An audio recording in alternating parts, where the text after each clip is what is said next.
ఈ సెలబ్రేషన్‌కు అర్థం ఇదే. ఫ్రెండ్స్ ఈ టీ20 వరల్డ్ కప్ గెలిచిన తర్వాత రోహిత్ శర్మ ఆ యొక్క ట్రోఫీని పైకి లిఫ్ట్ చేసే ప్రాసెస్‌లో ఒక స్టైలిష్ వాక్ అయితే నేర్చారనమాట. అదైతే ఆ వీడియో అయితే చాలా అయితే నెట్‌లో చక్కర్లు కొడుతోంది. ఆ స్టైలిష్ వాకింగ్‌కి అరే ఎందుకలా రోహిత్ శర్మ నడిచాడు అన్నది ఎవరికీ అర్థం కాలేదు. సో ఫ్రెండ్స్ దాని అర్థం ఏంటి? ఎందుకు అలా విధంగా నడిచాడు అనేది నేను చెప్తాను క్లారిటీగా వినండి.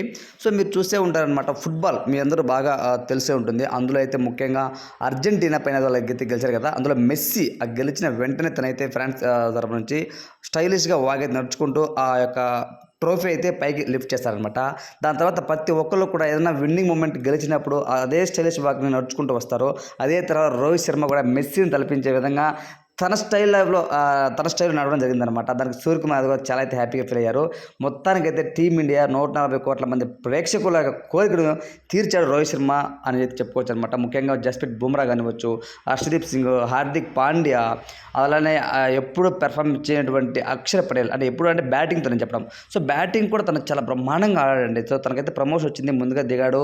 అంటే ఫస్ట్‌లో వికెట్స్ కోల్పోవడము, తనకు ప్రమోషన్ రావడము, తను యుటిలైజ్ చేసుకొని భారీ సిక్సర్ 2 భారీ సిక్సర్లు కొట్టాడనమాట అక్షర్ పటేల్. అలానే హార్దిక్ పాండ్యా, దాని తర్వాత రోహిత్ శర్మ అద్భుతమైన కెప్టెన్సీ, దాని తర్వాత విరాట్ కోహ్లీ ఇన్ని మ్యాచెస్ ఫెయిల్ అయ్యాడు విరాట్ కోహ్లీ ఇటువంటి వరల్డ్ కప్‌లో. తను చాలా అయితే కుమిలిపోయాడు. కానీ ఎట్టకేలకు ఫైనల్ మ్యాచ్‌లో తన జూలు విదిల్చి భయంకరంగా ఆడాడు అని చెప్పుకోవచ్చు అనమాట.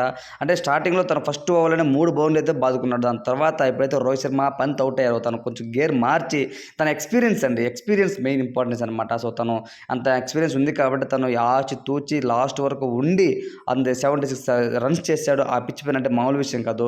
Hats off king Kohli. మొత్తానికైతే టీ20 వరల్డ్ కప్ రోహిత్ శర్మ గెలిచేశారనమాట. టీమిండియా గెలిచేసింది.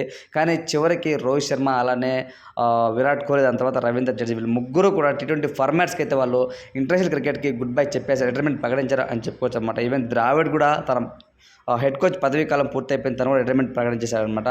సో నెక్స్ట్ ఇంకా ఎవరు హెడ్ కోచ్ వస్తారు అనేది ముఖ్యంగా మనం చూస్తుంటే గౌతమ్ గంభీర్ని ఫిక్స్ చేస్తారు అనేది టాక్ అయితే వినిపిస్తుంది. ఇంకోటి ఏంటంటే Rohit Sharma T20 good bye చెప్పాడు. ఇక పర్మనెంట్గా వైస్ కెప్టెన్ నుంచి కెప్టెన్గా మారిపోయాడు హార్దిక్ పాండ్యా. సో ఓవరాల్గా రోహిత్ శర్మ స్టైలిష్ వాక్పై మీ ఒపీనియన్ ఏంటంటే కామెంట్ రూపంలో తెలియచండి. ఇలాంటి మరిన్ని రోజు కోసం మన ఛానల్ సబ్స్క్రైబ్ చేయండి, సపోర్ట్ చేయండి. Thanks for watching friends.